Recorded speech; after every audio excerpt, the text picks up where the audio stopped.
book. And at this point, I would like to introduce to you John Trineski from the University of Chicago Press, who will get the evening going. Thank you for coming.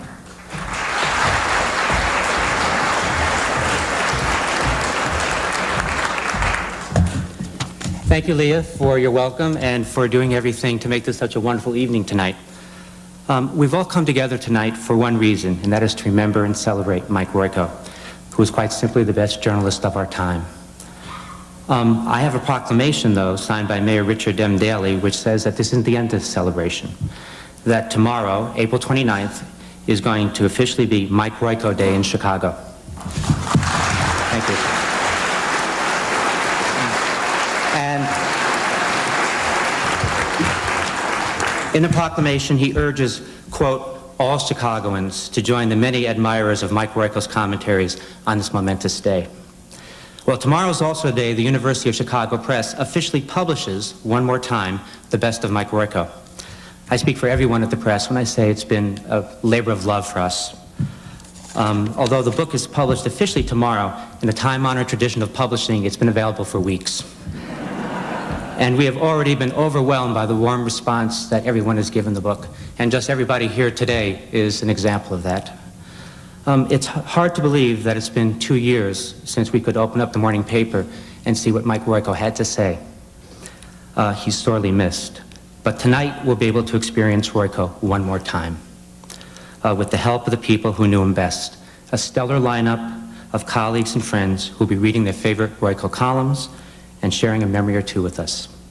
Our master of ceremonies is the one and only Studs Terkel. His wonderful appreciation of Mike Royko and the city they both love gets Mike's book off to a great start. So now, to get the evening off to a great start, here's Studs.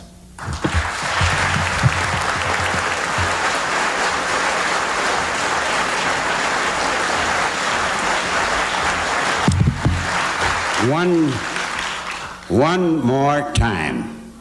One more time we'll have the delight of reading Mike's columns, the collection put forth by several of his colleagues, two of whom you'll hear from tonight, put forth with loving care. And I was thinking, seeing your faces, this is a sold-out house, by the way. You're here, was sold out an hour before schedule. Not one yuppie in the house. What I do see Mike's people. You, I watch you, I see you, I look at you. You're working people, you're Chicago, wrinkles, a cane or two, a walker or two. But the spirit of Chicago, you're the ones, after all, Mike celebrated through all the years. He wrote about many sorts of people, brutes and swine and saints and others. But mostly it was about you who created the city, the non-celebrated you. And I was thinking, schoolmarms, old-time schoolmarms teach us about the 3 R's, reading, writing, arithmetic. In Chicago, it was the 3 R's, reading Royko as ritual. See? I happen to have noticed this. I ride the bus to work. I've done it for half a century, 5 days a week. For 34 of those years, first with the Chicago Daily News, the bus going home would have at least a half a dozen people on that bus turned to page 3, whatever it was in the news at the time, reading Royko. And then you recall when the Daily News died, he switched to Chicago Sun-Times, and when Rupert Murdoch took over, Mike quit that paper. Remember his memorable comment? No self-respecting fish would be wrapped in his paper. And so he joined the Chicago Tribune.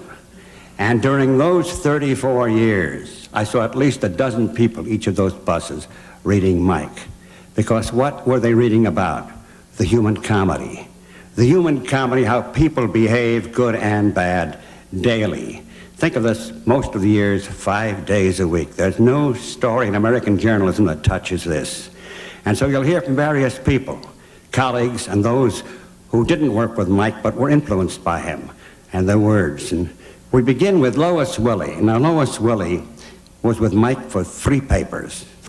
And Lois is the one who, with the columnists, the journalists, colleagues, helped put this paper together. And in this book, One More Time, the best of Mike Royko, you'll find her very lovely, marvelous introduction to the various decades. Pulitzer Prize winner herself. Here then, Lois Willie.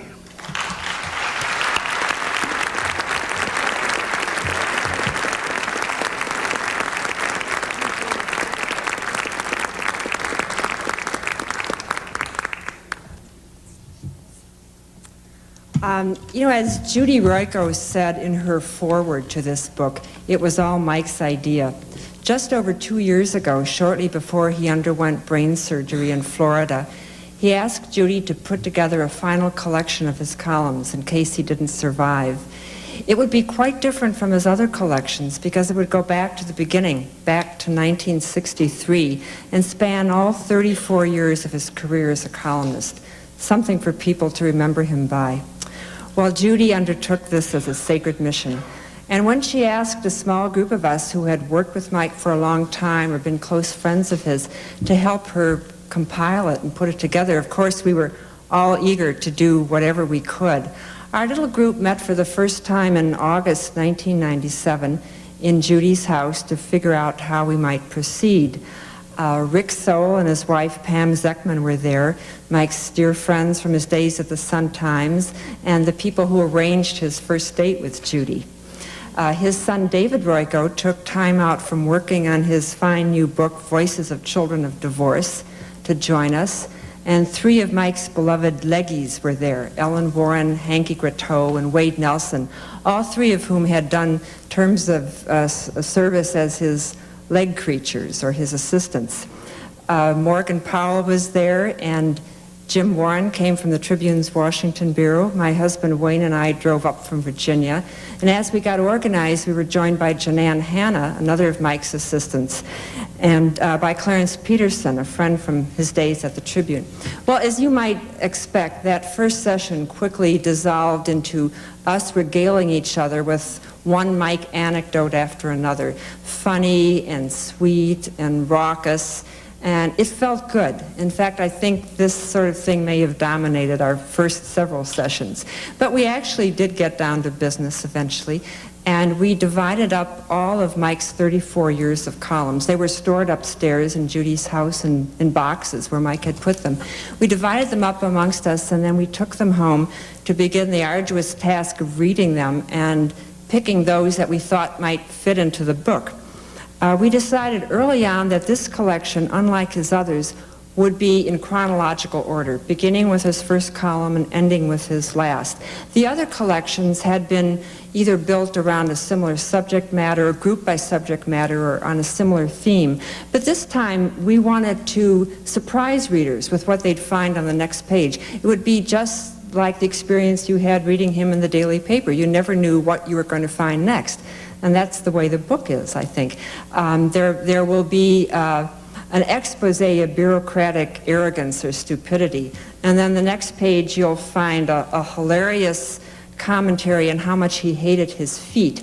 And maybe the following day would be a touching reminiscence of his teenage hero who had just died. And it wasn't John Wayne, but it was Fred Astaire. We wanted columns that would be as compelling and relevant today as they were the moment they were written, and also relevant to people anywhere, not just in Chicago or the Chicago area. We wanted to make sure, too, that we had the columns that readers liked the most, those columns that had drawn the most requests for copies. And we wanted to show the incredibly broad range of Mike's material and his subject matter. That meant a mix of the funny and the profound and the tender and the ironic, or his raging at injustice, his full palette. And then finally, when we had it all, what we wanted to do, what we hoped we would do, is really have a panorama of America during the Royko years, the cultural and social and political changes and foibles as seen through the eyes of this unique Chicago-style genius. Well, rereading the columns was a joy for all of us. It was like hearing the voice of an old friend entertaining us again and amazing us.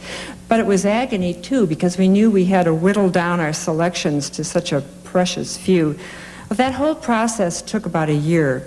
We continued meeting periodically at Judy's house, usually on weekend mornings over coffee and muffins, to talk about our progress and discuss our emerging choices and naturally entertain each other with the columns that we were rediscovering. And of course, we still ended up with far too many. So finally, Hanky Gratteau, who had done 3 tours of duty as Mike's leg man on 3 different papers, volunteered to take the whole batch that we had culled and make an initial draw. and also assure that we had followed similar guidelines and that the book would have some balance and some continuity. Hanky then sent her selections to Wayne and me in Virginia for further whittling, and another very painful process. And Judy had originals of all the columns, so we spent many, many hours on the phone, the three of us, just agonizing and going back and forth over each decision. And Studs Terkel called to make sure we had his favorites. And sometimes we were joined on the phone by John Troneski, our editor at the University of Chicago Press, who gave us his own valuable judgments and also managed to squeeze in a few more columns when we whined that we simply had to have more. But our final judge, I think, was Mike himself. As we looked at each column, we tried to decide, now is this one that Mike would have picked for this final collection? That probably was the hardest part of our job. But I do think he'd approve of our final selections, these 110 columns out of, what, 8,000 or so? We could easily do another book, John, or 2 or 3. But in the meantime, I hope all of you will enjoy reading one more time as much as we enjoyed working on it. And we hope we've given all of Mike's fans something to cherish for years. But most of all, we hope we have helped Judy fulfill her promise.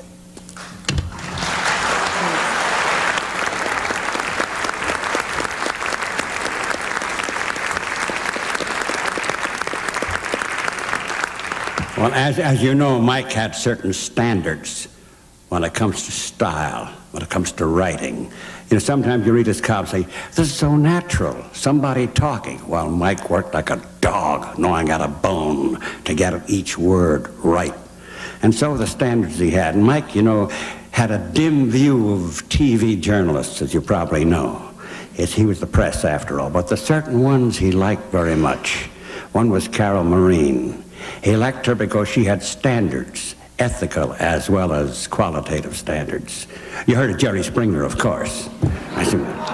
But in any event, Carol Marine, I'm sure one way or another in her work in Chicago, has, and to some degree, by the way, she's now seen at 60 Minutes too, and she's a BBM commentator.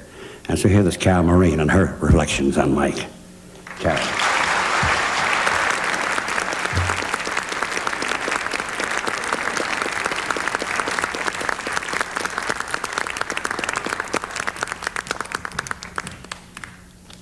My hero, Studs Terkel. I'm so grateful, Judy, that you wanted to do this and you did this, and I'm so sorry that my dad is gone, because for every Christmas that I could, I would buy whatever collection Mike had out. Says You, Says Me. I might be wrong, but I doubt it. I think those were, I'm remembering the titles correctly. My father loved Mike Royko. I came out of a family that in many ways was Mike's people. It was a blue-collar family. My mother was a Catholic Democrat, my father a fallen-away Baptist Republican. They canceled each other out at the polls, and they fought about newspapers. They were not formally educated, but their education and their belief in education surrounded and came from newspapers. And in the days when I was a kid in Chicago, it was the American and the Daily News and the Tribune and the Sun-Times. There was even a National Observer once a week that my dad would buy. And we would always fight when he came home over who got Royko first. So he was a tradition in our house, the source of my journalistic education. In 1994, as I'm reading the paper, I had already loved a column he had written right before then about why he would not go to dinner at the White House, even though the blonde might like to go. And there was a huge brouhaha about this column. And, you know, appropriate outrage at Royko, which meant he'd done a good job. So in June of 1994, he wrote a second column, which I believe should be in every journalism textbook in the nation. It is Second Thought on That Invite. Oh, forget it. The morning stress began with a call from a woman expressing outrage, what she called the most arrogant piece of journalistic tripe I have ever read. I cannot believe you would write anything this stupid, she said. Well, if it's on page 3 with my lopped-headed picture, the stupidity must be mine. You should be ashamed of yourself, she said. The President of the United States invites you to dinner and you treat it as a joke. Don't you realize what an honor that invitation is? The average American would be thrilled just to shake the president's hand. You are typical of today's media arrogance. Shame on you. It was an impressive tirade, and I thanked her and said I'd reread what I'd written and reconsider my arrogant position, which I have done. And now I realize that she has a point. The fault was mine for not having explained more clearly why I turned down a dinner invitation at the White House. Stated as simply as possible, politicians are enormously charming. I've been talking to, reporting on, and writing about politicians for almost 40 years, and I have to admit I've never met a politician I didn't like. That may sound odd coming from someone who's made a cottage industry out of bashing politicians, but it's true.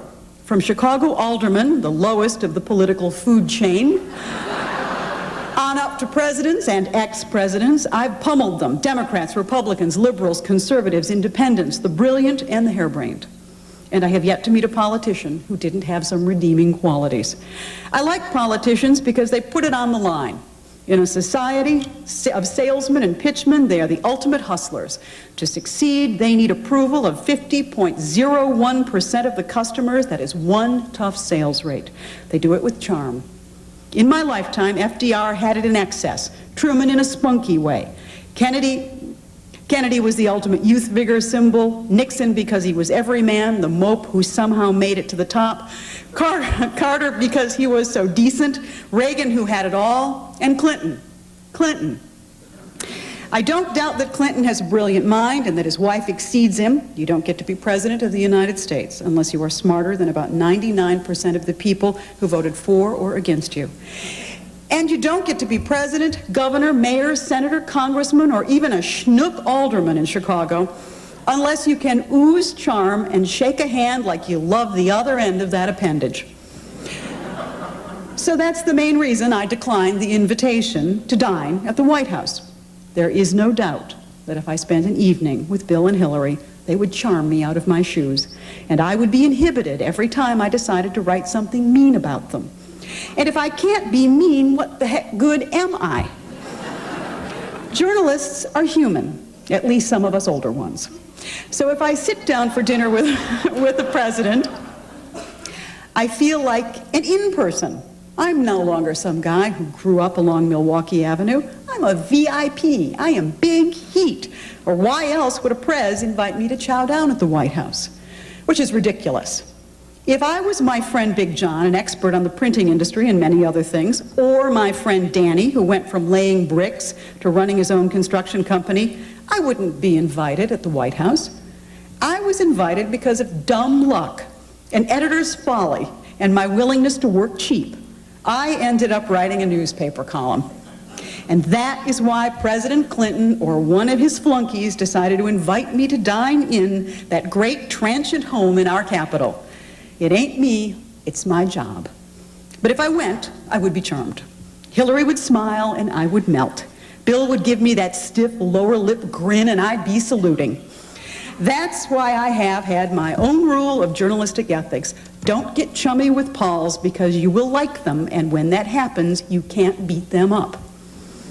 It's why my favorite politician was the late Richard J. Daley, mayor of Chicago from 1955 until his death in 1976. He was the last of America's great municipal politicians. I wrote countless columns and a best-selling book about him, but anytime he was asked about something I wrote, he would put on a stone face and say, "Who's he?" That was his way of saying that he didn't care what some goof with a typewriter wrote. He had the votes, and that's what counted. I admired him for it then, and I do so even more today. So, as much as I like politicians, I keep my distance. It's the only way I can keep whatever scruffy integrity I have. And any politician who feels the same way, and many do, has my respect. I wouldn't have me over for dinner either.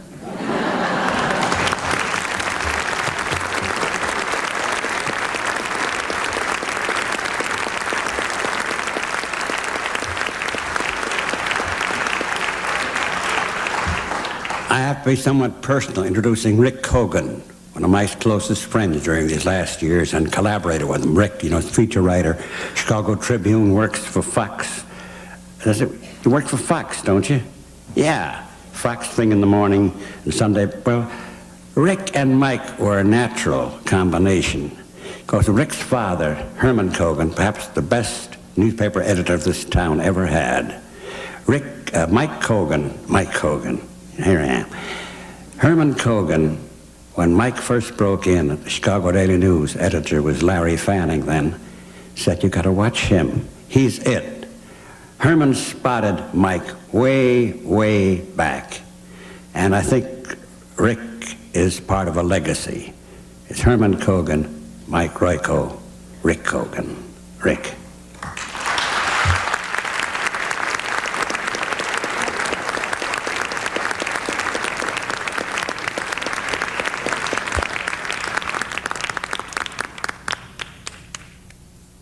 Thanks, Studs. It's sometimes a heavy legacy. A couple days ago, over the weekend, on the radio, which I now listen to because I'm on it, I heard this amazing story about a cop somewhere, I don't know if it was Chicago, who with some of his cop colleagues is busting a crack house somewhere, and the cop was attacked by a dog, which he then shot. The dog was a Chihuahua.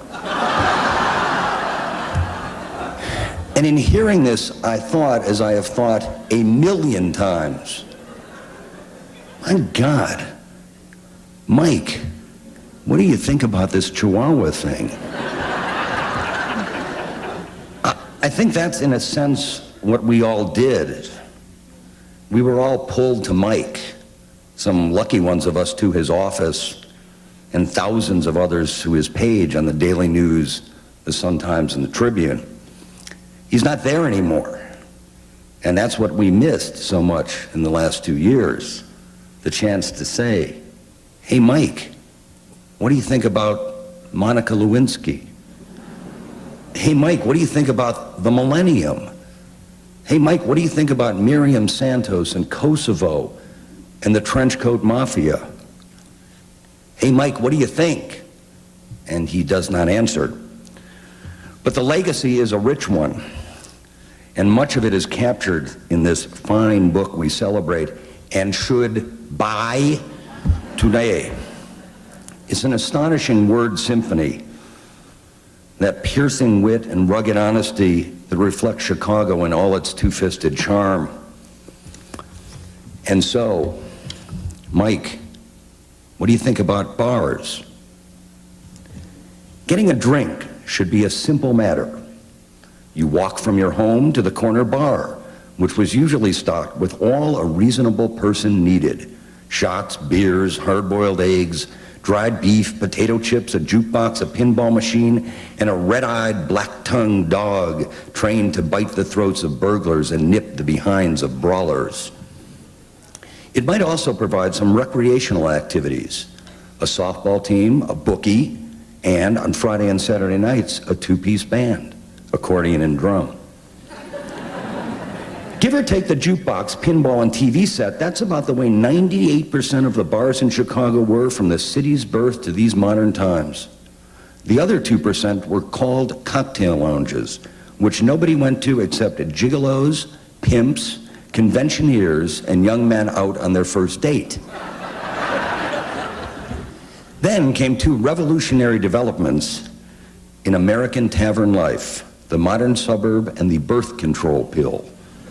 Millions of people began living in the suburbs and they developed new drinking habits. Fortunately, among the second and third generations of suburban youths were some who looked for something more. And just as their parents had fled the city seeking boredom, they fled back to the city to escape it. For the suburban-bred city dweller, the tavern was a new experience. And being of demanding generations, they demanded more than the traditional neighborhood joints provided. They wanted entertainment, rock music, folk singing, disco dancing, ski parties, dartboards, and eclectic snacks for their munchies.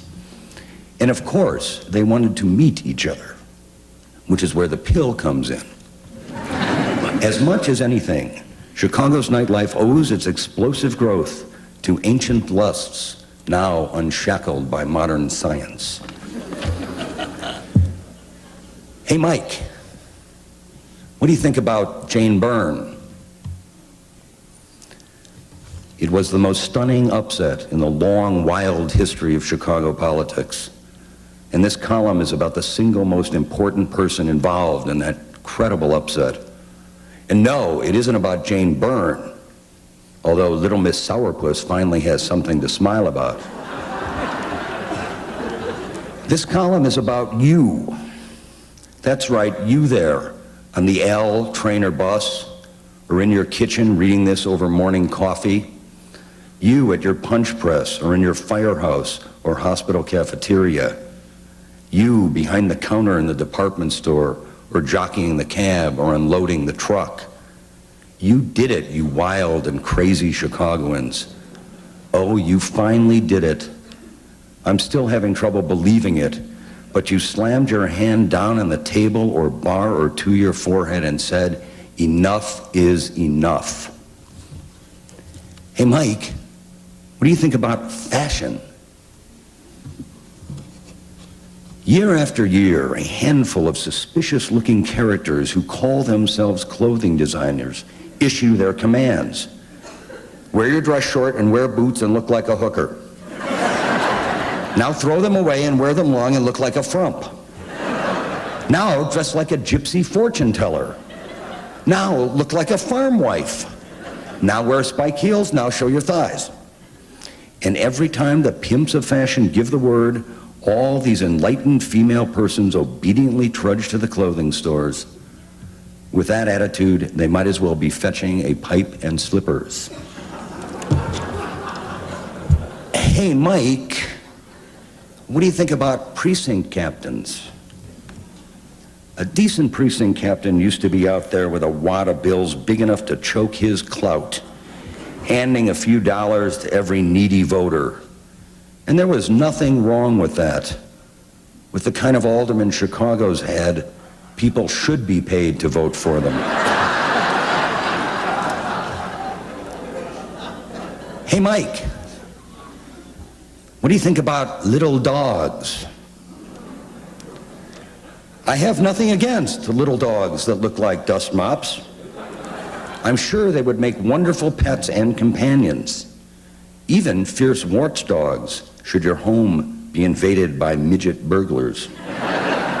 If I owned one of the tiny fuzzy dogs, I would spray it with end dust and use it to clean under the beds. I'd tie it to a long stick and use it to wash the windows. Hey, Mike, what do you think about John Wayne? I can't remember not being a fan of John Wayne. He shot people in the heart and drank whiskey and treated his horse like a horse. In fact, he treated women like he treated his horse. He seemed real because he reminded me of the men in my neighborhood. I never went to a John Wayne movie to find a philosophy or to absorb a profound message. I went for the simple pleasure of spending a couple hours seeing the bad guys lose. Hey, Mike, what do you think about minority voters? The enormous black vote had given Daley his victory. The people who were trapped in the ghetto slums and the nightmarish public housing projects, the people who had the worst school system and were most degraded by the police department, the people who received the fewest campaign promises and were ignored as part of the campaign trail had given him his third term. They had done it quietly, asking for nothing in return, exactly what they got. Hey, Mike, what do you think about the death of the Daily News? When I was a kid, the worst of all days was the last day of summer vacation, and we were in the schoolyard playing softball, and the sun was down and it was getting dark, but I didn't want it to get dark. I didn't want the game to end. It was too good. It was too much fun. I wanted it to stay light forever so we could keep on playing forever, so the game could go on and on. That's how I feel now. Come on, come on. Let's play one more inning, one more time at bat, one more pitch, just one. Stick around, guys. We cannot break up this team. It's too much fun. But the sun always went down, and now it's almost dark again. Hey, Mike, What do you think about love? Nobody is really sure what love is. Shrinks mess around with trying to define it and just make it sound more complicated than it is. Poets, as neurotic as they are, do a much better job. I'm not sure what it is myself, except that it leaves you breathless, makes everything else seem unimportant, and can cause you ecstasy, misery, and drive you crazy, and also drive you happy. When you're in love, when you're down, someone will take your hand and help you up. When you're crying, someone will dry your tears. When you're frightened, someone will hold and reassure you. When you're alone, someone will tell you you are not.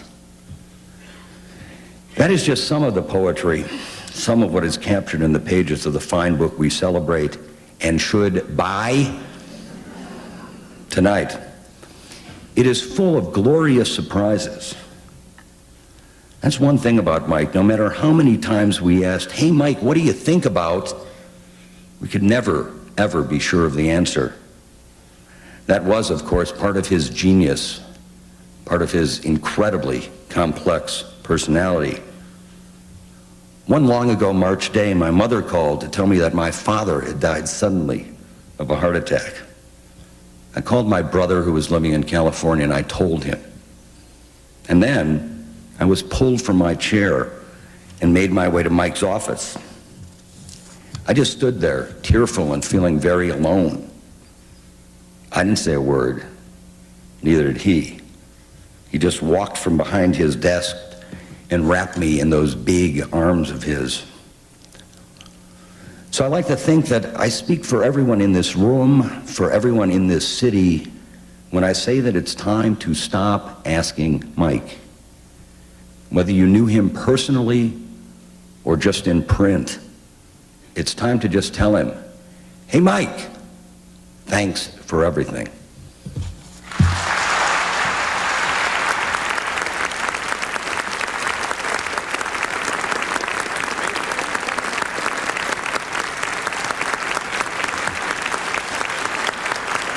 Well,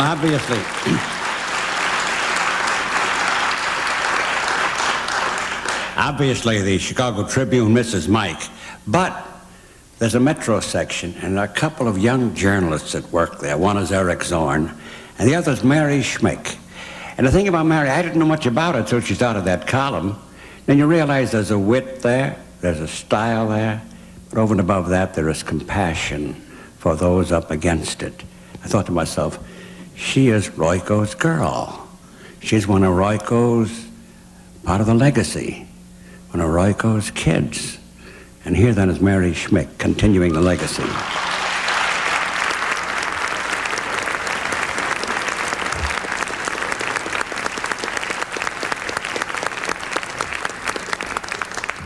It's the nicest thing anybody ever said to me, Studs. And I feel like I need a high chair. Royko died on my deadline. If I were talking about anybody else in the world, I wouldn't say that. About anybody else in the world, it would seem kind of rude. But Royko would have known exactly what I meant.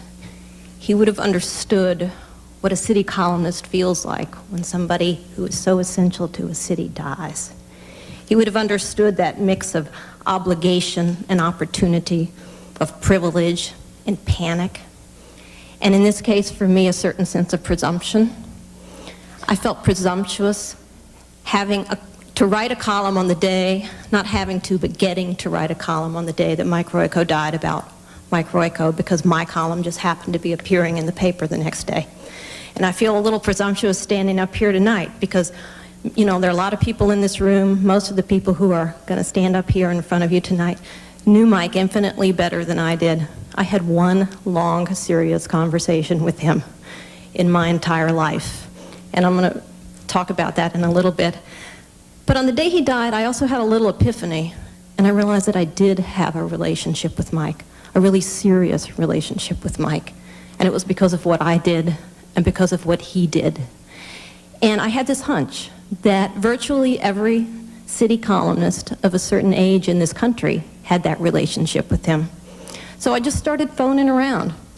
I started calling a bunch of city columnists that I didn't know and asking them, did Royko influence you? Every single one instantly said yes, and instantly had a story to tell. But the stories that marked me the most that these columnists told me were, interestingly enough, the stories that came from women. Now, Royko was the ultimate guy's guy of a columnist, but one of his talents was his ability to write about and for women. Now, he infuriated a lot of women sometimes, too. But Stephanie Salter at the San Francisco Examiner, for example, remembered reading him when she was a student at Purdue University and talked about the great feminist columns that he wrote and how he became the first columnist that she loved. He was the first columnist that she had a relationship with. And then there was Rita Grimsley Johnson at the Atlanta Journal-Constitution. She told a story about trying to muster up the courage to introduce herself to Mike in a coffee shop during the 1984 Democratic National Convention. Mike was her hero. And she saw him sitting with a newspaper that he wasn't reading. And she stood there and she watched him. And she thought, well, if I go over and he's nice, I'll be disappointed. But if he's gruff, I'll be devastated. So she chickened out. And then she did what any good columnist does. She went and wrote a column about chickening out. And she sent him the column, and he wrote her a note back. And when I called her on that day that he died, she recited that note by heart. She had memorized it. She had gone out of her way to memorize the note that Mike sent her. And the note said, "You should have spoken. I would have tipped my hat, bowed from the waist, and pinched you on the ass."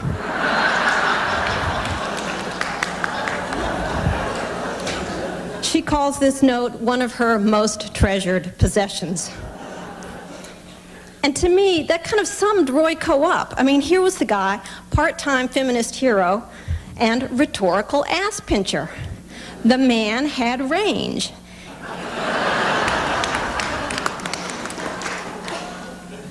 And that's a lot of why he managed to have such an intense relationship with so many people for so long. I always thought that there were things that Mike could teach me about that range and about that relationship, but I always refused to ask. I was too shy, and I was too stubborn.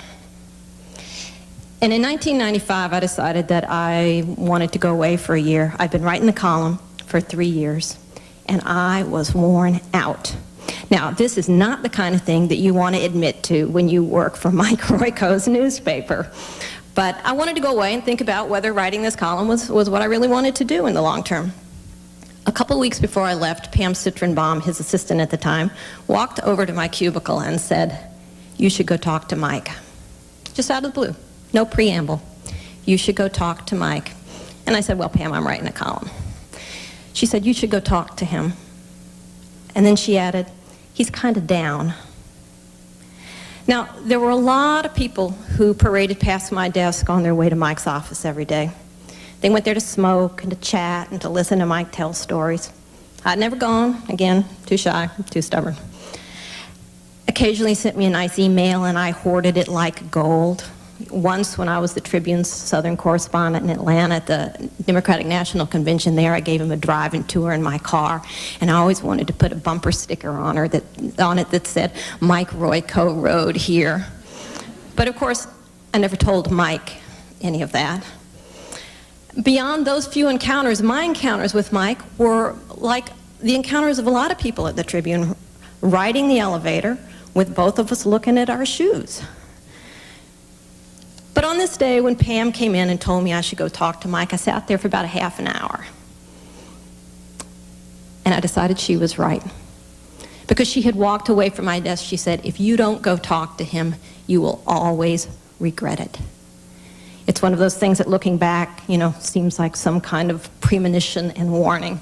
But I realized I would always regret it. So I went and I knocked. And I heard this gruff voice come. His desk was around the corner. I couldn't see him. He said, "Yeah." And I walked in, and I kind of looked down. I said, "Well, I've never come to talk to you before, so I thought I'd come to talk to you." And he said, "Sit down." I did. And he said, I hear you're going back to school. Why are you doing that? And I mumbled something. And he told me it was a bad idea to go back to school. He said, if you leave, you won't want to come back. He said that was one of the reasons he'd never stopped writing columns. Because if you stopped, you'd discover how much other life and how much other writing was out there. I don't know if he meant it, but it's what he said, and I've always remembered it. And then we talked some about music, and we talked some about books, and he said, have you read Mikhail Sholokhov? And I said, God, I've never heard of the guy. And he said, well, the best novel ever written is And Quiet Flows the Dawn. I said, well, okay. And then somehow, and I never really understood how the conversation shifted this way, he started talking about his critics. And Mike had a lot of critics in that particular period. This was a very rough time for him. A lot of the people who had loved him forever were now criticizing him. He'd been criticized in print, some, questioning, was the great Royko still the great Royko? And I could tell when he talked about this that, he had a certain sense of humor about it.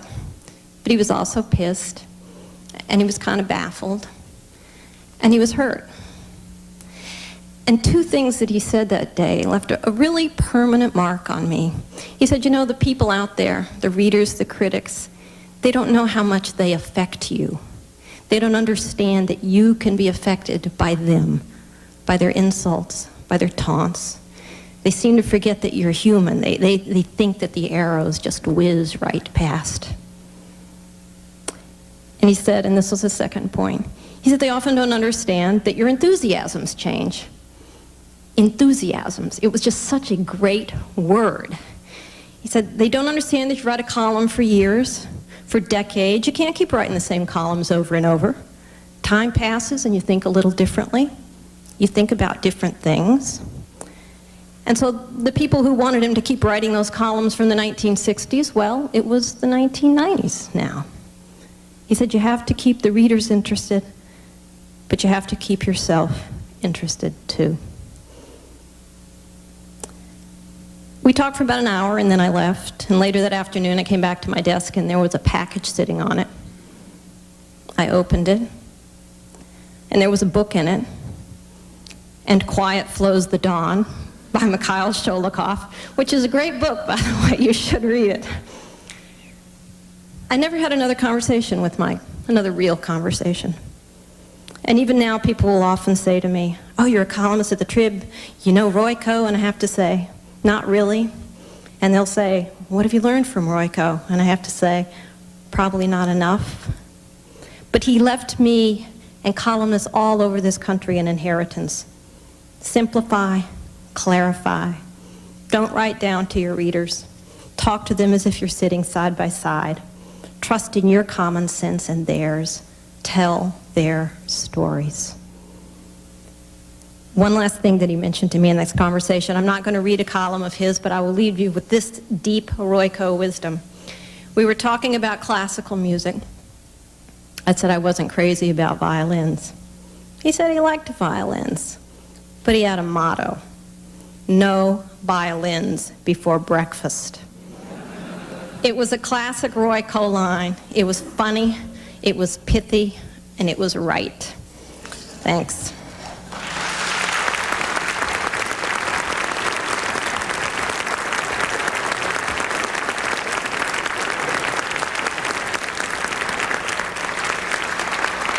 But I notice in the sellout crowd two old colleagues of Mike, and I'd be remiss in not failing to identify them.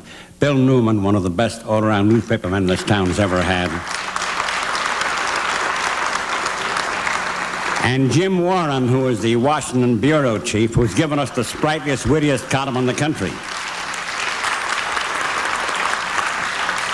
Now, Mike is, known as Chicago icon. There's another Chicago icon. I think together, these two columnists have an audience that probably spans the world. I'm referring, of course, to Ann Landers, the one and only. And remember, she always advised us, the readers, us, those who read her, and the great millions do, wake up and smell the coffee. And here then is Ann Landers and reflections on that.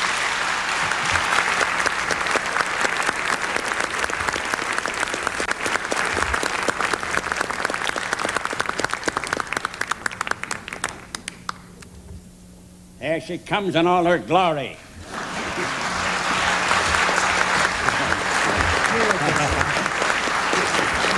You're a winner.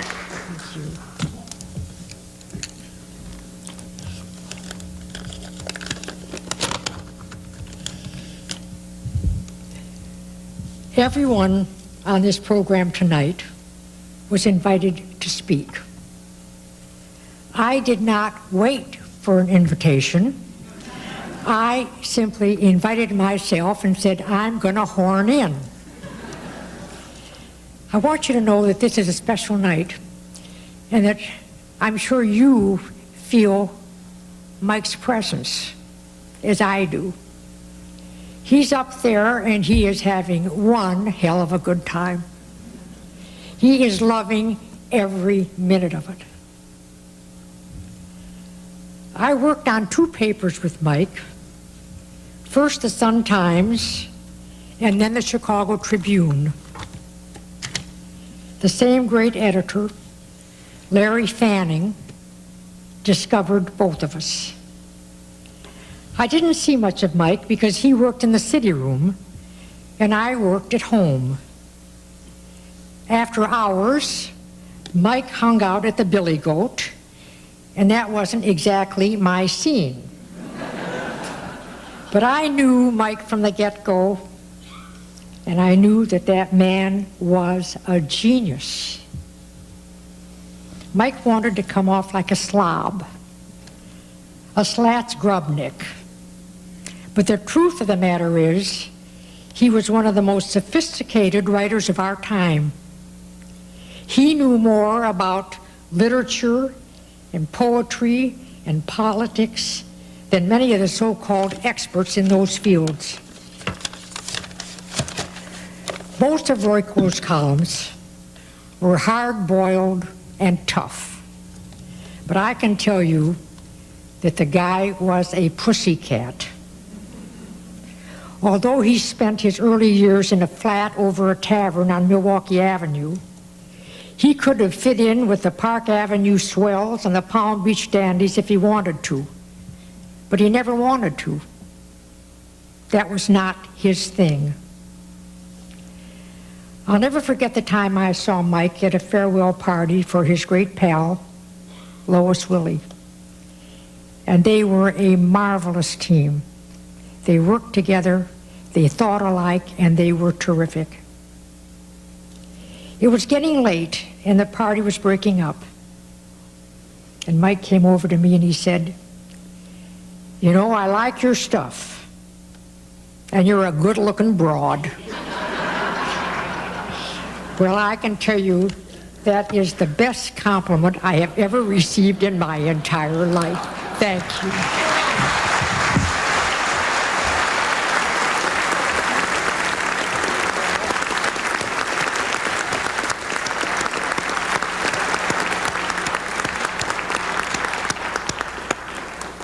A while ago, I referred to television and Mike's dim view of the voices, faces, the head seen on it. But there's another one whom Mike respected very much, and obvious to me, he's been influenced by Mike in so many ways. Bill Curtis, of course, you know, was the BBM commentator, and now maybe the busiest guy in the best sense of the word in TV today, offering some pretty good adult stuff, adult in the good sense of the word. Here then is Bill Curtis.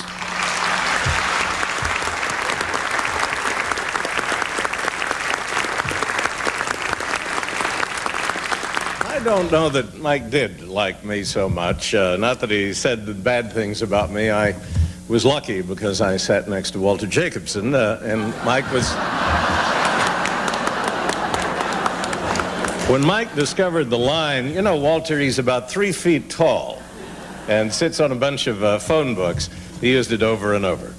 But even then, I was jealous when Walter appeared in his column, whatever he said. Genius, you know, doesn't come on a talk show or in a glib medium where you try to express things off the top of your head.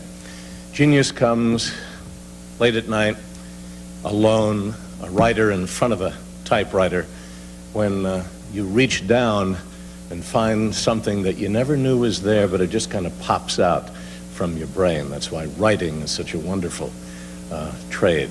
And he wrote a column back in June 6, 1968, a few hours after he learned that Robert Kennedy had been shot in California, and Kennedy died the next day. That is very, very timely today. It was entitled, "How About Gun as Our Symbol?" Maybe it's time to change the words to our song, to bring it up to date and capture the national spirit. Oh, say, can you see by the pawn shop's dim light what a swell .38 with its pearl handle gleaming. In a gun catalog, there is a telescope sight. I'll send for it quick while the sirens are screaming. And the TV's white glare, the shots ripping in air, give proof through the night that our guns are still there. But don't you ever try to take my guns away from me, because the right to shoot at you is what I mean by liberty. And why not? We should glorify the gun. It's our national symbol. Who owns an eagle? How many of us have ever seen an eagle? But guns, we have 100 million of them in private circulation. Maybe there are as many Bibles around as guns, but their impact doesn't show. This country has so many guns because guns are very useful. I know this to be true because gun lovers and their lobbyists, like the National Rifle Association, tell us so. They tell us that guns are good for fighting crime. If you have a gun in your house, you can shoot a burglar. Of course, a burglar can buy a gun too, so maybe he will shoot you. Or he might break into your home when you aren't there and steal your gun. Then he can use it to shoot a storekeeper and a cop, but they might arrest him. So the net result would be one storekeeper and one cop shot and a burglar in jail. The gun is so effective as a crime-fighting device that the United States, with more privately owned guns than any other country, has the highest crime rate in the world. What I've never understood, though, is why people can legally own rifles, shotguns, or pistols, but can't own other fine anti-crime weapons. Why can't I own a machine gun? I'm not much of a shot with a pistol, but I'm sure I could wing a burglar with a machine gun. In fact, I'd like to buy a surplus tank from the Army, fully activated, of course. I want a tank because the gun people say we might have to fight off foreign invaders someday. Apparently, our Army, Navy, Air Force, Marines, and nuclear stockpile aren't up to the job. If that's so, I'd feel more comfortable in a tank with my cannon blazing. While waiting for the invasion, I could put it to home use. There isn't much difference between a tank and the legal guns. You aren't any more dead when struck by a tank shell than a shotgun blast. Grenades should be legal, too. A fellow could knock out an entire burglary gang with one grenade. Yet a grenade isn't any more lethal than a cheap mail-order rifle. Can't kill a president at 200 yards with a grenade, even if you have a strong arm. Gun lovers instruct us that our right to build private arsenals is guaranteed by the Second Amendment to the Constitution. That's the gun lovers always quote this way: "The right of the people to keep and bear arms shall not be infringed." Actually, it doesn't say just that. The entire sentence is, "A well-regulated militia being necessary to the security of a free state, the right of the people to keep and bear arms shall not be infringed." So gun lovers interpret this to mean that in order to have a well-regulated militia, anybody should be able to own guns. Not having graduated from West Point, I don't know if that is entirely true. It does seem like a strange way to build a militia. But if they look at it that way, they should do something to help the dope fiend. We all know that morphine can be a useful pain reliever, yet you can't buy it in the drugstore. It seems reasonable that if guns should be sold to almost anybody in order to help build a militia, morphine should be sold to almost anybody to help those in pain. And what about that part of the Declaration of Independence that proclaims our right to the pursuit of happiness? Many people find their happiness in marijuana or LSD, but the cops pursue them while they pursue their happiness. Tradition is a big factor in gun ownership. Americans used guns to shoot Indians, the British, wild turkeys and buffalo, Mexicans, and each other. It's no longer necessary for us to shoot Indians, the British, wild turkeys and buffalo, Mexicans, and each other, but We still own the guns. Tradition. I believe in tradition. An even older tradition than gun ownership is the right to keep pigs, chickens, goats, and cattle in your backyard. But they won't let me, so I consider the health department to be un-American. Everybody should be able to keep pigs, chickens, goats, and cattle in their backyards, or in their high-rise apartments, or in their office lobbies. That way, if the communists ever take over all the farms and meat-packing houses and try to starve us to death, they won't dare shoot it out because of our guns. We will be well stocked with our own food supply. I'll write more about our precious right to bear arms, but I've got to go to a meeting of a committee to replace the torch and the Statue of Liberty's hand with a .22 pistol. So if you want to fight for your right to own guns, cut this column out and send it to your congressman or your senator. Quick, while they're still alive.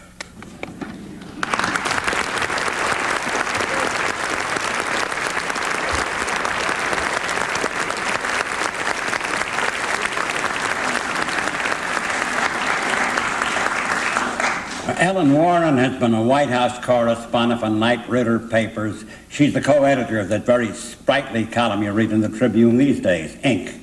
I remember her best as the leg man for Mike Royko. Leg man? No, leg man. No, not leg woman. What would you call her? Those who worked for Mike were his associates. One of his closest associates, who in a sense grew up with Mike Royko. Ellen Warren.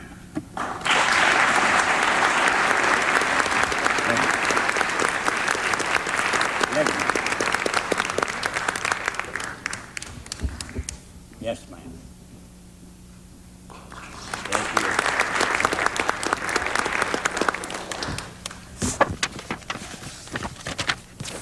Still so inadequate. Coming after all these wonderful speakers, and I knew the lineup already. I wondered what I could say, what I could bring to the table here, or actually the lectern, that those who preceded me could not. And besides a promise that I will be brief, I think I can bring a perspective of the most exclusive subgroup of all those here today who loved Mike Royko. That's the group of leg men, or what Mike came to call us, his leg creatures. That's the word I was afraid you were going to step on my line studs. Mike invented the word leg creature after he hired me and thusly, and I think wisely, abandoned the concept that his reporter or assistant had to be a male. Mike's legs, as we sometimes were known, or as he called us in a dedication to one of his wonderful collections, his Dr. Watsons, Igor's, Tonto's, and best friends. By the time Mike died, there had been 16 of us leg creatures. I was number 3 in the lineup, the first chick.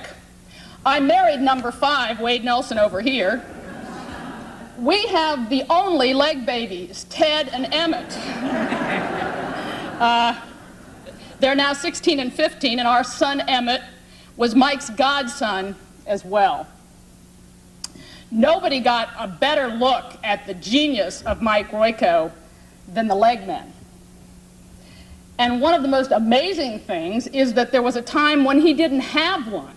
From 1964 until late in 1967, when he hired his first leg man, Terry Schaefer, Mike did it all on his own. He reported, he interviewed, he tried out his best lines as he wandered around the Chicago Daily News city room with some of you here today. Pat Moore, you remember that. And he tested things out to see which got the biggest laughs. And frequently we would see those in his column the next day. Once he did hire a leg man or assistant, or leg creature, or whatever the hell we want to call yourselves, us who were there to see it created. As Wade and I were reading through the columns during that period when we were trying to select the best of the best of the best, which was, it was so hard, and we wanted a book this thick. as we read through these columns, one of the most striking things about the collection that many of you have purchased or will be purchasing was how few of the columns in that best of the best of the best showed the telltale signs of having any help from any of us. Virtually all of the columns in the book that is considered, that we tried to make his very best, virtually all of those were all Mike. He didn't really need much help from his leg man. I worked for Mike in the 70s, as did my husband Wade, and there is not a single column in that period in the book that I had anything to do with. I had to conclude that Mike did his very best stuff on his own, which is, of course, the true sign of genius. A day in the life. I'd like to give you just a little bit of an idea of how Mike put the column together. The leggy, or Mr. Royko's assistant, as we sometimes fashioned ourselves, we'd sit outside Mike's cubicle, or in his grander days, outside his office, or in his yet grander days, outside his corner office with a shared bathroom that overlooked Michigan Avenue. We'd sit there and we'd listen on the phone. We'd listen to heartbreaking stories or absurd stories or desperate stories or people who are absolutely furious with Mike. Alderman Vito Marzullo once told me, quote, "He has shit in his blood." Knowing that Vito was a funeral operator, I figured he had to know. We would listen to these idiotic stories sometimes of people who were in one way or another dispossessed. The leg man dutifully turned each one of these phone calls into a memo for Mike. You didn't ignore a single call because you'd seen it happen. You had seen Mike take something that you, as a 22-year-old journalism graduate or a 25-year-old veteran of a suburban weekly, you knew it had no value at all, and you would see Mike turn it in to 800 words of absolute, no bullshit truth. So Mike was not much of a boss. He would come out every once in a while from his cubicle or later from his office. He'd stop by your desk on the way to the coffee vending machine, throw the memo on your desk with his big meaty hand, and he'd say, "Could you make a couple calls on this?" Today, I think the famous columnist would probably say something like, "Could you develop these further?" But Mike would just say, "Yeah, work on these," and then he would go back to work. There are many roles that Mike filled for all of us in this room. He was a father and a husband. He was a friend, a colleague. He was somebody you just read on the L. But for us leggies, he was a loyal and wonderful friend and the best role model of a journalist any one of us could have ever had. He was truly the hardest working man I have ever known. Wade and I took a look over our little careers in working for Mike and concluded that in very much less than half of the columns did our work ever surface. And indeed, as I said earlier, the very best of his stuff, he didn't need our help at all. But you should know that of the 16 leg men that Mike had, 7 are right now at the Tribune, 6 of us women. 2 more are in magazine jobs, and I believe that every one of us would say, if we were really being truthful, that we would have not made it in the news business without the help, the push, the assistance, the clout that we got from having been Mike's assistant. We needed that break from Mr. Big, as we lovingly called him. A day does not go by that I don't think of Mike. Mostly, of course, it's at work. I wonder, would Mike like this piece I'm writing? Would he be proud of me? What would Big think of the job I'm doing on this one? And more than once, it's that scary spirit of Mike hanging over my shoulder telling me to make one more damn phone call. I miss him every day at work, and like so many of you, I miss him every day I pick up the paper. You know, Rick Hogan talked about what would Mike say, and I just want to know, what would he say about the cigar?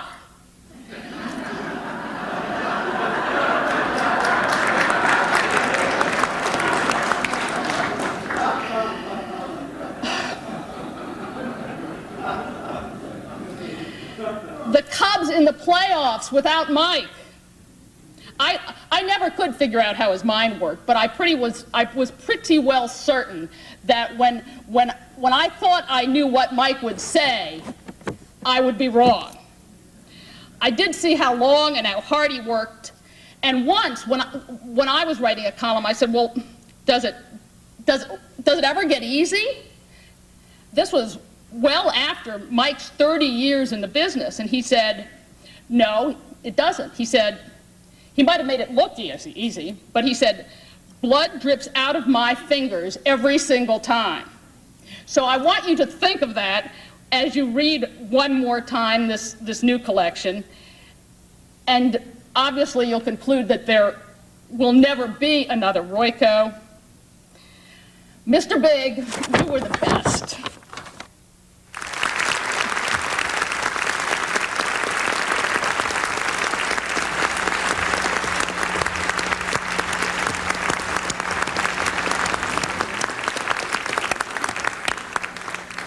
On the subject of sports, need we ask what Mike would have thought about what happened in the halls of Ivy?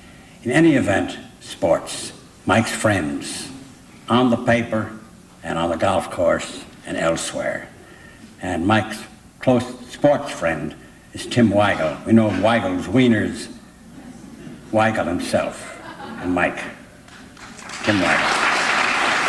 And there you are.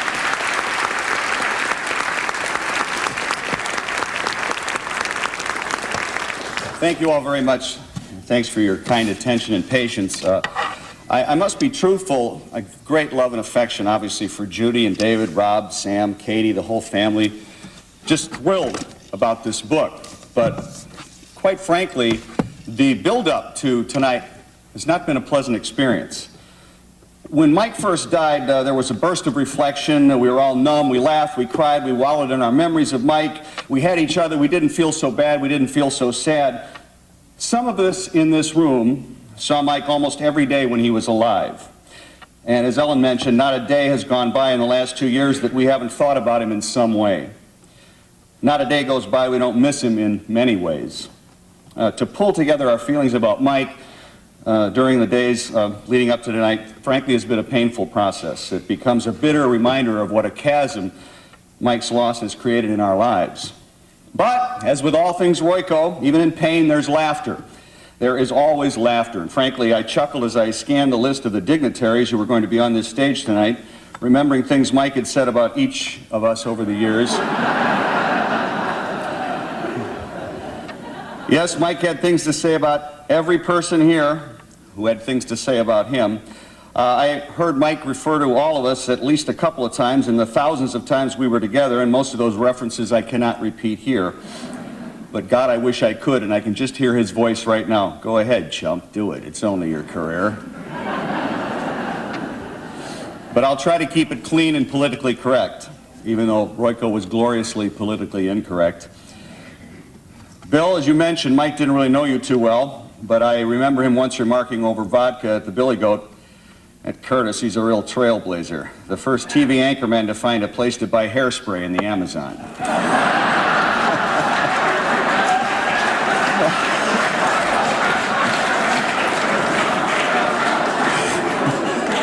As Studs, you've mentioned many times, Mike did hate TV types for all the obvious reasons, and Walter Jacobson was his favorite target. Mike once said TV is a medium because it's neither rare or well done.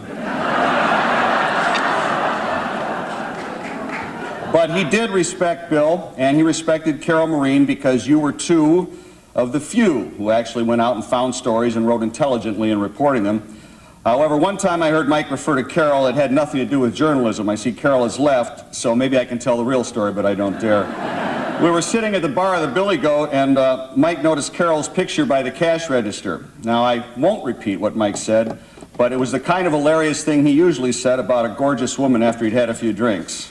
And I know Carol would have appreciated it and been honored. The guy sitting next to Mike on the other side of the bar peed his pants.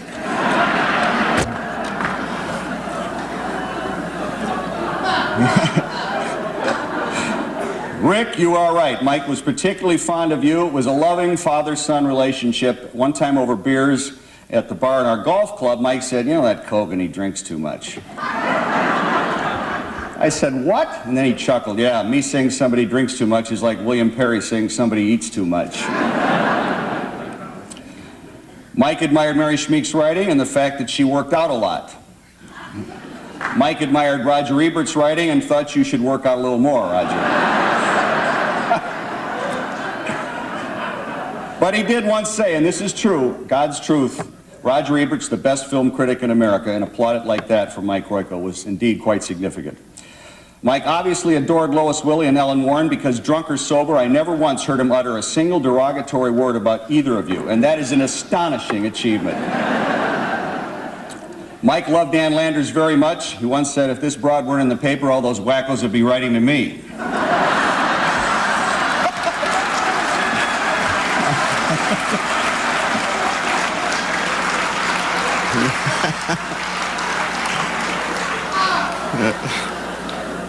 And in fact, they did.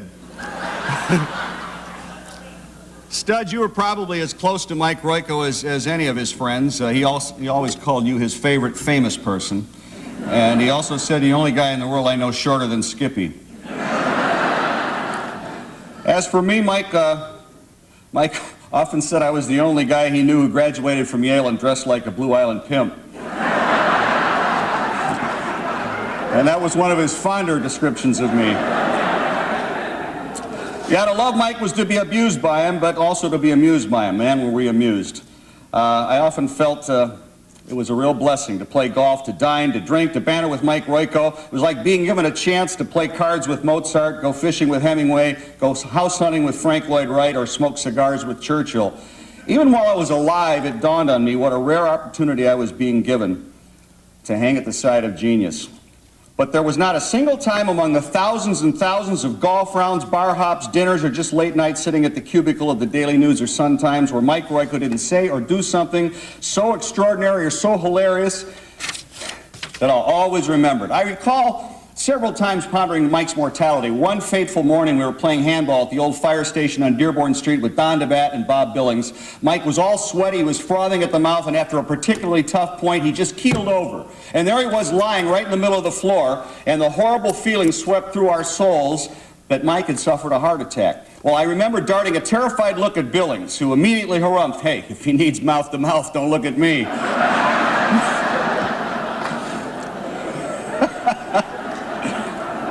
Thank God Mike soon came around, a couple of slaps to the cheek, and that saved us the horrifying image of Bob Billings sticking his tongue down Mike Royko's mouth. Several days later at the Goat, Mike and I were recounting that frightening moment, and we descended into a somewhat dark discussion of death, and I chirped out cheerfully, "Hey, Mike, you'll be like Mozart, Beethoven, even Elvis. Your work will live on. As long as people remember and read Royko, you'll be immortal." Mike says, "Yeah, right. I don't want to be immortal through my work. I want to be immortal through not dying." But of course, Mike did die, and the life that goes on, and every person in this room is just a little less rich because of that death. There can be no denying that. Every day we miss at least a little something, maybe a big something, about not being able to listen to new thoughts from Mike, or to laugh at new jokes from Mike, to read new columns from Mike, to spend new times with Mike. Except the death doesn't bother me quite as much now because I've got this, and we all have this. Groucho once said, "Outside of a dog, man's best friend is a book. Inside of a dog, it's too dark to read anyway." And I've got my new best friend right here. I was pressed into jury duty recently, and they always tell you to bring a book to read while you're there. Well, I borrowed this one in 4 hours. And I sat in the waiting room. Most of the columns I remembered, and reading them again was like being reintroduced to an old friend that I hadn't seen in years. And so here I am, right in the middle of 80 or 90 people, and I'm making a spectacle of myself. I'm chuckling, I'm guffawing, I'm crying. Tears are streaming down my eyes. You know, some of the real poignant columns, and those of you who put the collection together know which ones I'm talking about, were absolutely heartbreaking. And so I'm just blubbering like a baby, and I look up, and I start daubing my eyes with my tie, and the bailiff, you know, everybody's staring at me. The bailiff comes over and says, "Mr. Weigel, is everything all right?" And I said, "Oh, yeah, I'm just doing a little reading." He says, "Oh, Royko, huh? Yeah, he was quite a writer, wasn't he?" I said, "Yeah, quite a writer. Quite a man. So much so of a man that I even find myself praying to him every day." Now, of course, Mike often said he would have been an atheist except they didn't have any holidays.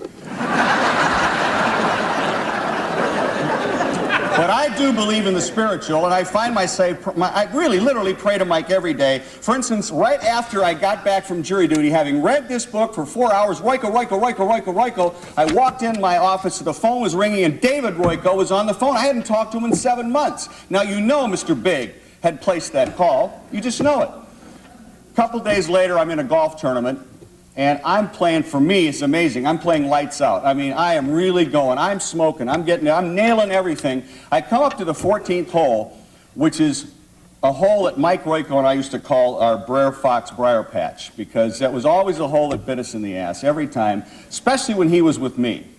So I come up to the 14th hole, and I'm really going well. I say, "Hey, come on, Mike. Give me a break this time, all right? How about lacing a beauty right down the middle of the fairway, okay?" Get up there, tee the ball up. I hit the ball 5 yards dead left right into the briar patch. The astonished foursome looks at, even I couldn't be that bad. I get in the cart and I hear this voice, "Well, chump, that'll teach you to pray to a stiff like me." Except I do pray to Mike every day, and it's a prayer of thanks. Mr. Big, thanks so much for being such an important part of all of our lives, then, now, and forever.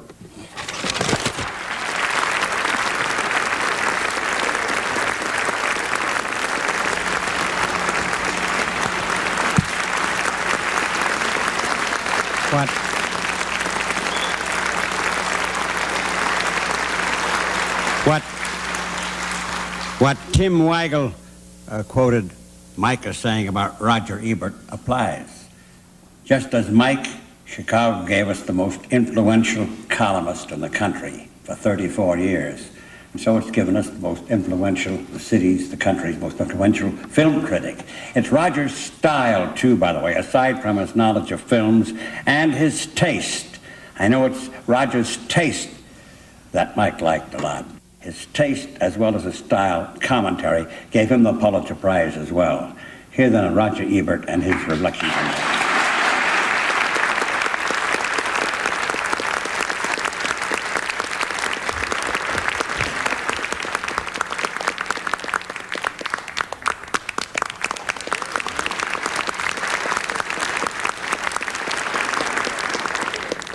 Of course, he always despaired of trying to get me to admit that Shane was the greatest movie ever made.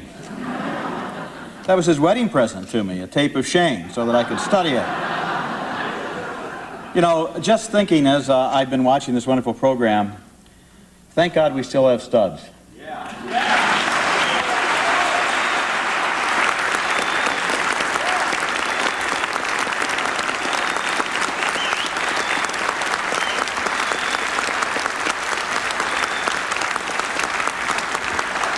And I was very fortunate as a young kid coming up from Urbana in 1966 to somehow have the extraordinary good fortune of meeting both Mike Royko and Studs Terkel within the first few months after I arrived here. Remember the time we took Doris Lessing around and showed her Chicago? And we had some great times. And Mike, I remember it was January the 1st, 1967, New Year's Day. As I recall, it was a Saturday, so the Daily News would not be published the next day. I was part-time at the Sun-Times. I was working on an article. It was late that night. There were still a few people putting out the Sun-Times, but over on the Daily News side of the floor, all the lights were out except for one, and it was Mike's light that was still on.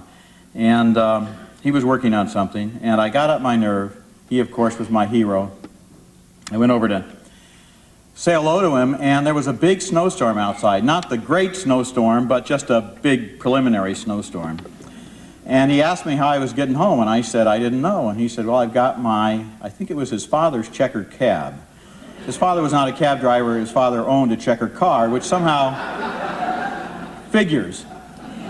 And he says, I'll give you a ride home, but we have to stop at north of Milwaukee first. I have to pick up a prescription at the drugstore there. There's an all-night drugstore north of Milwaukee. Only Mike, I mean, there are all-night drugstores around town, but only Mike would deal with the one at north of Milwaukee. And so we walked in, and the druggist hadn't prepared the prescription yet, so Mike said, well, let's go. There's a eye-opener place over here. Let's stop and you know, it's 11 o'clock at night, time for an eye-opener. It was a little bar underneath the L track, so small that the guy who ran it could reach every stool, the cash register, and his entire stock without getting up from where he was seated. And Mike and I were both just a little bit in need of the hair of the dog on New Year's Day, and Mike recommended blackberry brandy. That'll settle your stomach, it'll make you feel better. It's really basically medicinal. And so we both ordered blackberry brandy, and I'm thinking, you know, like an hour ago I didn't know Mike Royko, and now I'm in a shot and a beer eye-opener joint underneath the L tracks at north of Milwaukee drinking blackberry brandy with him. This is fabulous. I was a kid from Urbana, you know, this was wonderful. And the guy had the radio on, and he was listening to the Blackhawks hockey game. I, of course, being from downstate Illinois, had never seen a hockey game in person, had never seen one on television, had never heard one on the radio. I knew there was a game named hockey. But I had my second shot of blackberry brandy, and I wanted to be cool. And after a while, and the Blackhawks were doing great. They kept scoring goals one after another. Finally, I said, boy, they're really doing great. They seem to be scoring a goal every 30 seconds. And Mike looked at me and he said, you doofus, it's the instant replay.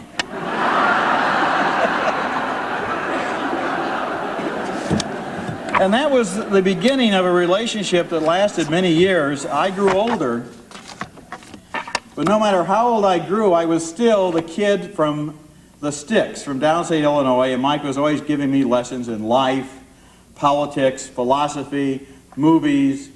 He was always my teacher, and I was always the pupil. I got to be 40, I got to be 50, and he was still patiently teaching me. This is a column from July the 10th, 1970.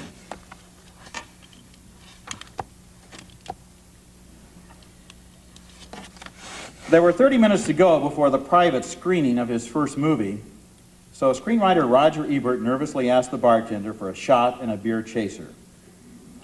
That was bold drinking for so young a man. Sure enough, he coughed on the shot. Then he stuck me with the bar bill. Remember, he said, I'm saving you $3 by inviting you to my free screening. I have heard about your movie, and you are not saving me a nickel. Roger lapsed into a glum silence. Ebert, the popular, talented movie critic of the Sun-Times, had done something few critics would dare. He had written a screenplay for the film Beyond the Valley of the Dolls. Even before it opened here, critics in other cities put aside any fraternal affection they may have felt for him. It is sure to disgust you, raved a West Coast critic. Don't miss missing it, said New York. Using Ebert's own movie rating system, 4 stars for great, 1 star for terrible, he was averaging about 1 handful of crater dust per review. The critics had generally agreed that the movie was dirty, violent, and not much fun. I seldom see these kinds of movies, since a normal day in Chicago can be dirty, violent, and not much fun.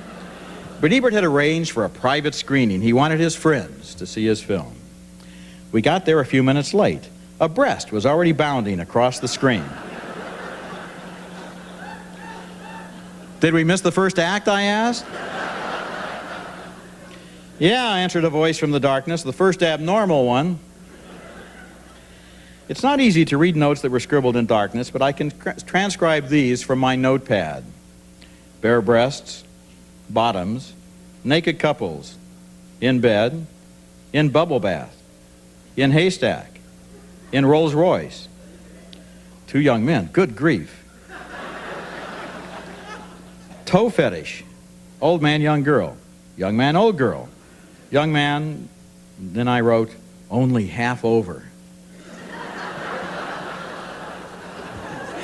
I can't report on my notes for the second half, which is when the violence came in, because it is difficult to write when you have both hands clapped over your eyes. It was something like the final cattle chute in the stockyards, except the movie used people. When the lights went on, I was glad for Ebert that the room was filled with his friends. Strangers might have beaten them with their chairs. My reaction once I got outside and breathed the fresh, polluted air was one of puzzlement. I'd always assumed, since I didn't know any, that creeps wrote all the dirty, violent movies. In fact, I had hoped they were written by creeps because this would keep them busy and they wouldn't be climbing up my rose trellis and peeking in my bathroom window. But Ebert is not a creep, just the opposite. He is a peaceful, pleasant, thoughtful young man, only 26 or 27, with a cherubic face and a great writing talent. While still a student, he wrote a history of a university, and it was a clean book, which used to be possible when writing about universities. Later, as we all leaned on a bar, Ebert asked his friends what they thought. We told him. This time he ordered a double shot and a beer. "Why did you write a dirty, violent movie?" I finally asked him. "It was written as a parody of dirty, violent movies," he said. Did the producer and director know that? Although I am not a movie critic, I think I figured out what went wrong and how so talented a writer and so decent a young man could be involved in that dog. Ebert's problem is that he is not a dirty old man. If a dirty movie is going to be any good, it has to be written by a dirty old man. You wouldn't let an ROTC student write a war movie or a Republican write a book about Chicago politics.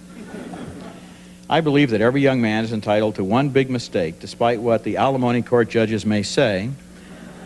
And this movie is Ebert's, and I urge you to avoid it. Someday he will write another movie, and I'm confident that it will be excellent. Even if it is dirty, it will be better. I will be his technical advisor. And you know, I did write another movie. It was called The Fox River Project. I collaborated on it with Mike. It was about a character that many of you remember. He wrote many columns about the fox, who was an anti-pollution guerrilla fighter who went out and staged raids on people who were polluting along the Fox River. And we had what we thought at the time was an offer from CBS to make this into a movie of the week. The only payment ever involved in that deal was that Mike and I had to pay for an airplane ticket for me to fly to Los Angeles, where the guy didn't have time to meet with me, and then I came back home again. But we had a lot of fun writing the movie. I would sit in his little cubicle there at the Daily News, where he always had time. He never seemed to be too busy to talk to you. In fact, the more you sensed he had a deadline, the more he was looking for somebody to come in and talk to him. It was amazing, and we would talk about various scenes, and finally there was one scene that was very important to Mike, and that was the poker game.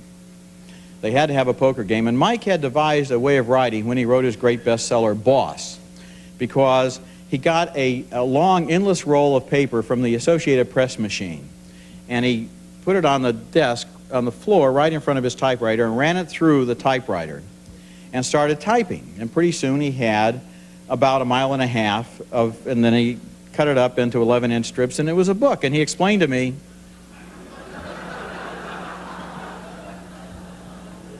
the problem is every time you come to an end of a page, there's a temptation to stop. You know, a column is only 3 or 4 pages long. I can fight that much temptation, but I don't have enough moral courage to keep typing for a whole book. So this way, with the endless roll, I'll never get to the end of the page. And I guess it worked for him because it was a great book. So he decided to write the poker game the same way. I'll write the poker game. Okay. So he gives me a scroll. It looked like one of these things that the Greeks pass around in old biblical movies and had a red ribbon around it. And I unwrapped it at home. The movie is supposed to be 1 hour and 50 minutes long. His scene was about 1 hour long. And he called me up, "What do you think of it?" And I said, "Well, Mike, you have given the hands that everybody holds at every point, you know, like the fox has 2 aces and a queen, and the, you know, the head of security at the polluting factory, you know. And I don't think that the camera's going to cut around and show every hand, and also they're playing for the whole evening. I said, generally speaking, you know, in a movie, they have a little poker game that makes its point and moves on. And he says, you know, I think you're right. The movie should just be about the poker game.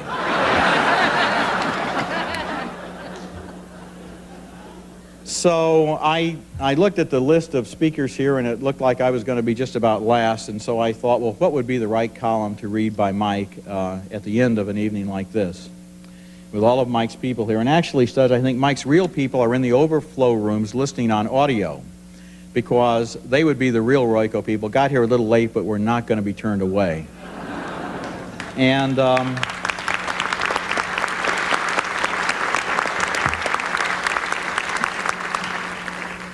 I have all of Mike's books at home, and I looked through, and I wanted to pick a goofy column. I didn't want to end with something that would be inspiring and heart-tugging and profound and brilliant, because although Mike was all of those things, when we think of Mike, or even if we look at the picture on the cover of this wonderful University of Chicago book, we see that goofy grin of a kid who got away with something, or was going to have a good time, or knew a good joke, or just heard a good one, or you're not going to believe this. He could smile, and you just felt better. And occasionally he would write a column that was, you realized this column must have been written at typing speed, first draft, and when he finished it, he knew it was perfect. And it might not be his most serious column. It might be one that he just dashed off, but it would be the genius of Royko. And I think I found a column like that. I may be wrong, but I'm going to try. November the 27th, 1980. From his, I think that would have been at the Sun-Times. After he made the speech on television that a Murdoch paper wasn't worth wrapping fish in, I ran into him at the Billy Goat later that night. And he looked up at me with that same grin and he said, "Do you think I quit?"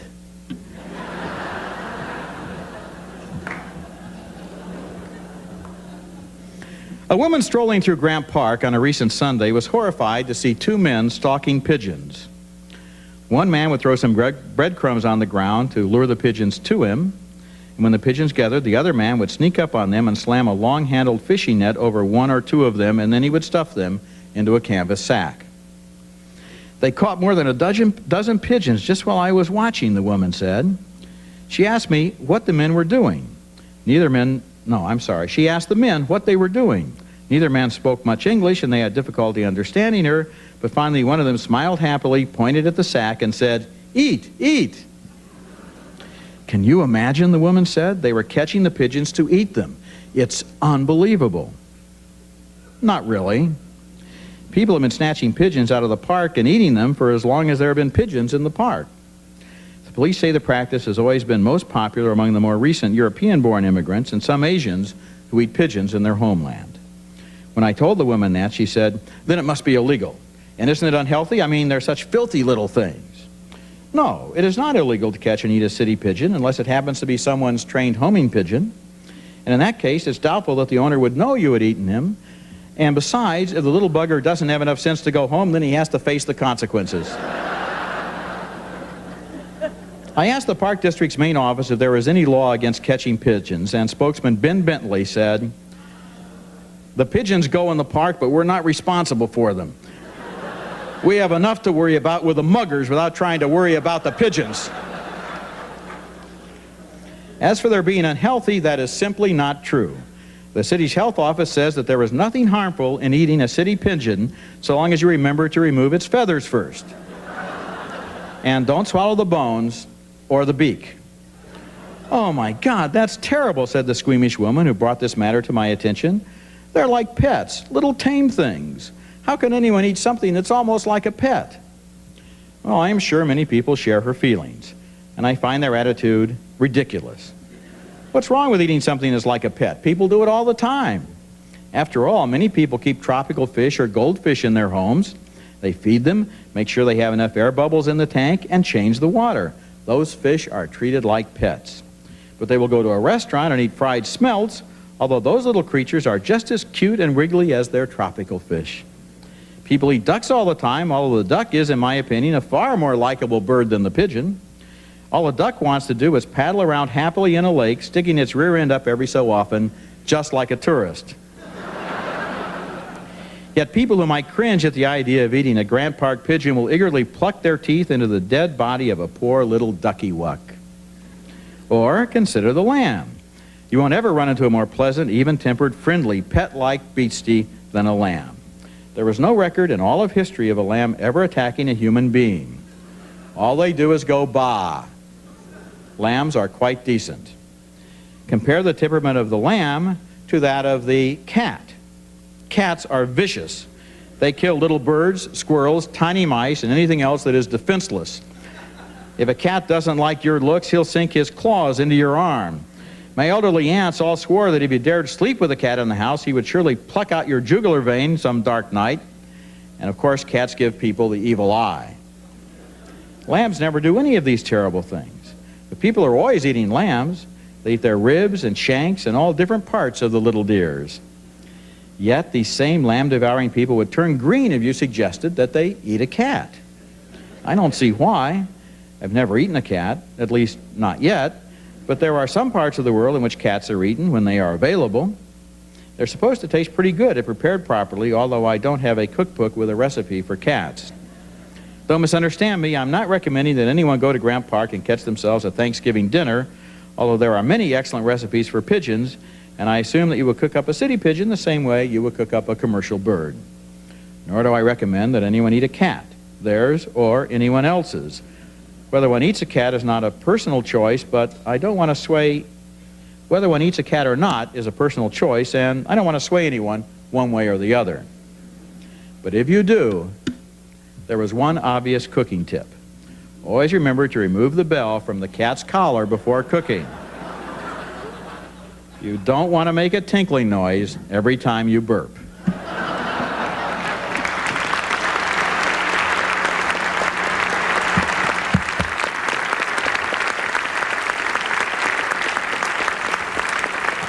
Now,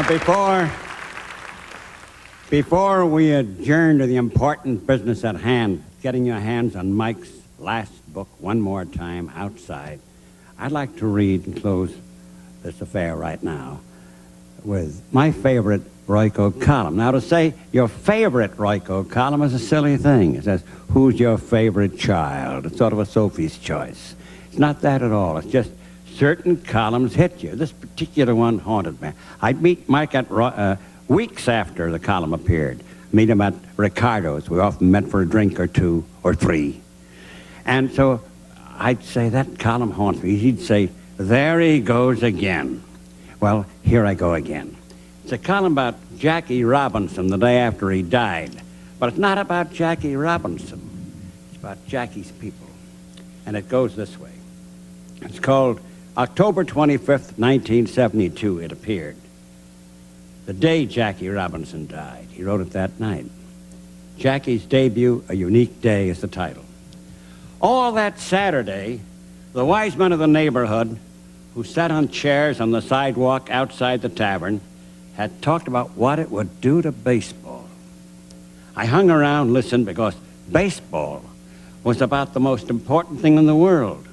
If anything was going to ruin it, I was worried. Most of the things they said I didn't understand, although it sounded terrible. But could one man bring such ruin? They said he could, and he would, and the next day he was going to be in Wrigley Field for the first time, on the same diamond as Hack, Nicholson, Cavaretta, Schmitz, Pasco, all my other idols. I had to see Jackie Robinson, the man who was going to somehow wreck everything. So the next day, another kid and I started walking up the ballpark early. We always walked to save the streetcar fare. It was 5 or 6 miles, but I felt about baseball that way, the same way Abe Lincoln felt about education. Usually, we'd get there just at noon, find a seat on the grandstand, and watch some batting practice, but not that Sunday, May 18th, 1947. By noon, Wrigley Field was almost filled. The crowd outside spilled off the sidewalk into the streets. Scalpers were asking top dollar for box seats and getting it. I'd never seen anything like it. Not just the size, although it was a new record, more than 47,000. But this was 25 years ago. This is written in 1972. This was 25 years ago. And in 1947, few blacks were seen in the Loop, much less up on the white north side of the Cub game. That day they came by thousands, pouring off the northbound L's and out of their cars. They didn't wear baseball game clothes. They had on church clothes and funeral clothes, suits, white shirts, gleaming shoes, and straw hats. I've never seen so many straw hats. As big as it was, the crowd was orderly, almost unnaturally so. People didn't jostle each other. The whites tried to look as if nothing unusual was happening, while the blacks tried to look casual and dignified, as everybody looked slightly ill at ease. For most, it's probably the first time they've been that close to each other in such great numbers. We managed to get in, and we scrambled up a ramp and find a place to stand behind the last row of the grandstand seats. And then they shut the gates. No place remained to stand. Robinson came up in the first inning. I remember the sound. It wasn't a shrill teenage cry you hear now. It was an excited gut roar. They applauded, long, rolling applause. A tall, middle-aged black man stood next to me, a smile of almost painful joy on his face, beating his palms together so hard they must have hurt. When Robinson stepped into the batter's box, it was as if someone had flicked a switch. The place went silent. He swung at the first pitch, and they erupted as if he had knocked it over the wall. Only a high foul that dropped in the box seats. I remember thinking it was strange that a foul could make so many people happy. And when he struck out, the low moan was genuine.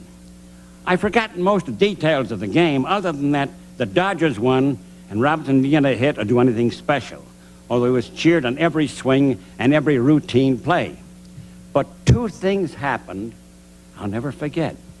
Robinson played first, and early in the game, a Cub star hit a grounder, and it was a close play.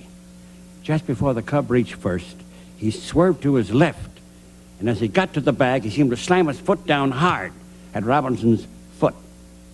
It was obvious to everyone that he was trying to run into him or to spike him. Robinson took the throw and got clear at the last instant. I was shocked. That Cub, a hometown boy, was my biggest hero. It wasn't only an unheroic act, but it seemed a rude thing to do in front of people who would cheer for a foul ball.